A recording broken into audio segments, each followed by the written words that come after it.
Morning, we're gonna go jump rope. I wanna give context here on YouTube because I just caught myself doing mobility exercises at 7 a.m. and I'm 24 years old. I haven't always been like this. I'm like not someone that's always been like, I've been someone that's always like eaten vegetables, drank water, gone on walks, like worked out regularly. That was not who I was for a very long period of time. Now it's clearly who I am. That's just to say that it's something, if you want it, you can work at it and you can get there. Right now, like past versions of myself would be very shocked that I'm like an athlete and that I've kind of continued with it.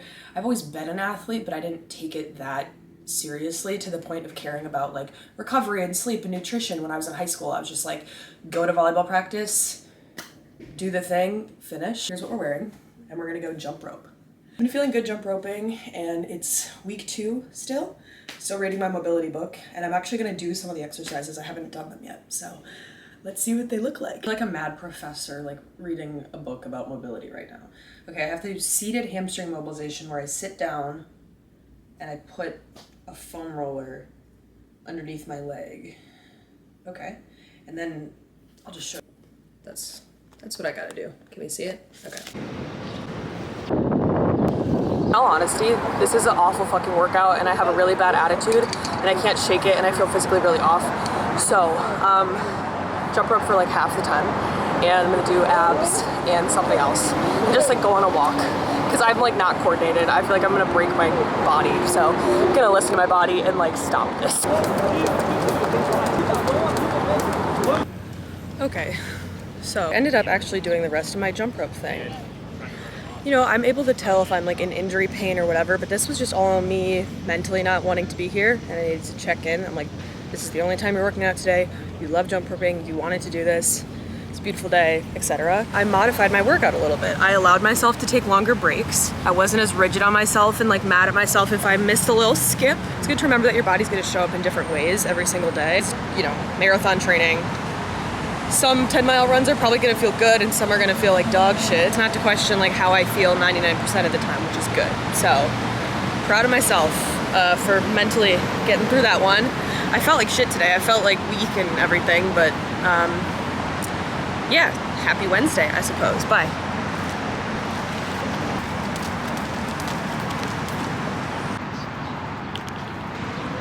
Hello again, YouTube. It's a Wednesday. I jump roped this morning, made breakfast, just sat in a bathtub at 10:54 a.m. Now I want to talk to you about the book Built to Move because the next chapter is all about breathing. As probably a lot of you know, I'm not the most chill. I've always said I'm never going to be chill.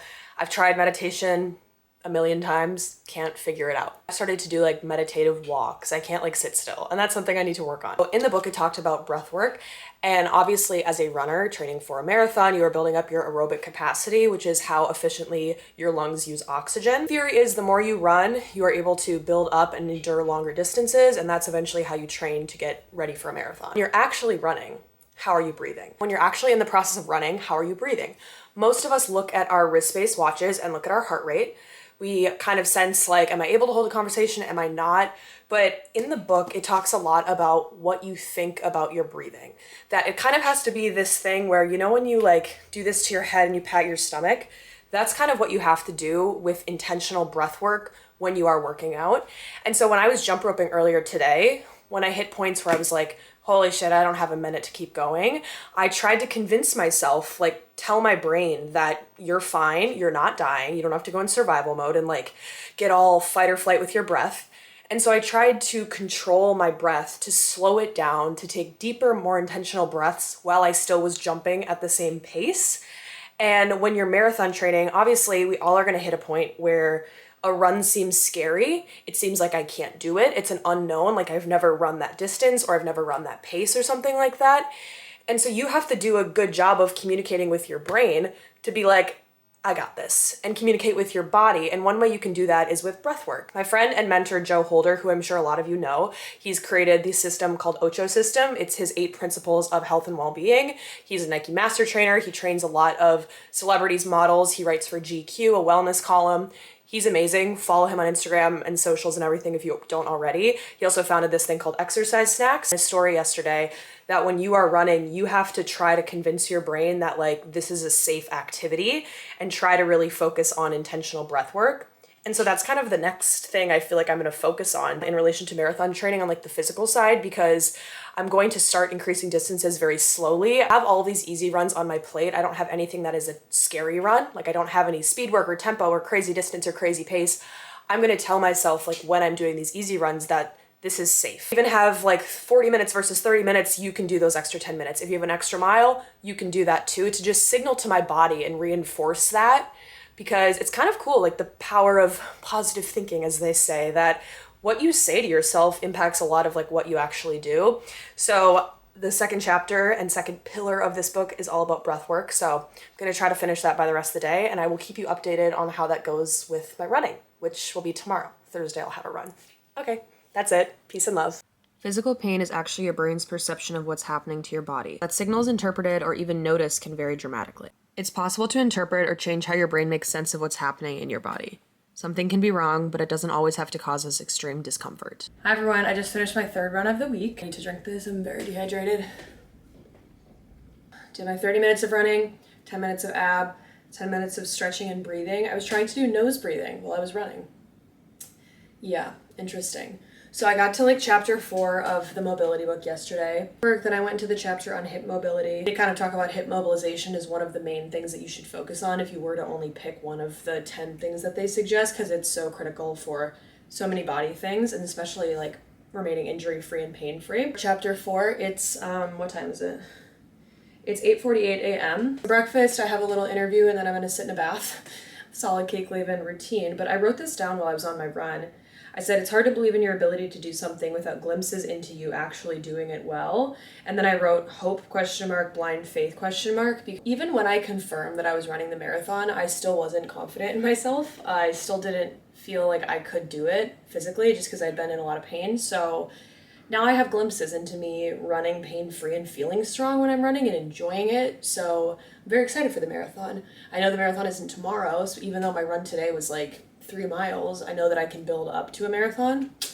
And I'm just embracing that idea of like being bad at something, getting better at something, or being a beginner and really like changing everything. Changed my entire body's like way of working this year. So it's cool to go back to go forward. So that's it. And I hope you guys have a good one. Good morning, YouTube. It's a Saturday morning.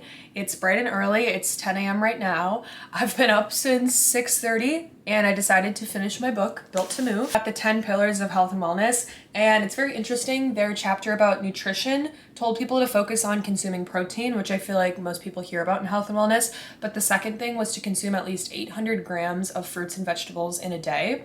Now, I had to do a lot of mental math and conversions, and they kind of walk you through it in the book because grams is not something that's intuitive to me. Like if I have 1 cup of blueberries, how many grams of fruit that is? So did some research and some thinking, but I don't know if anyone else gets into this, but I get into a rut with eating vegetables where I feel like I just eat the same carrots with the same hummus and I'm not even tasting and enjoying my food. I allowed myself to go to the farmer's market this morning and I bought a bunch of stuff. I got zucchinis, I got peaches, I got smoked duck breast, and I just made myself this beautiful little salad. So it has cottage cheese, watermelon, peaches, arugula. It has some cilantro, spring onion, pepper, cucumber. Did I say arugula? Pecans, choose your fighter there. And I'm so excited to eat this. I'm also gonna eat something more because this is like a very small portion for me. But just to feel like I did something special and enjoying my food and enjoying the rainbow. It's so funny because whenever I'm traveling or somewhere that's not my home, I always tend to order the thing with the most vegetables. And then when I get to my apartment, I like turn that off and I feel like I forget, I'm not excited how to cook vegetables. So this just inspired me to be on my wellness shit for real and try to get that 800 grams of vegetables in a day. It was great. I'm very excited I finished it off. Today's Saturday, meaning that I have a 40-minute run. I'm going to an event with Joggy and June Shine and Rage and Release in Brooklyn, so I'll be getting my 40 minutes in that way. Really excited to see some old friends I haven't run into in a while and run with. So that's my Saturday, but I'm gonna go pick up another book so I can start the 4th video in this series. And thank you guys so much for watching. The series, I feel like it's making me remain honest with running and with sharing everything that's going on with my life and talking about sort of like the unsexy, like recovery parts of stuff. I'm not really telling you guys about like how fast I'm running and how far I'm running. I feel like that's not that fun. And I feel like most people get that from running content on the internet. But I want to talk more about like the mental side of marathon training because it's a lot. And we're on week 2 and I'm really excited to keep vlogging with you guys. So hope you have a beautiful rest of your day wherever you are, and I will talk to you in the next video. Bye.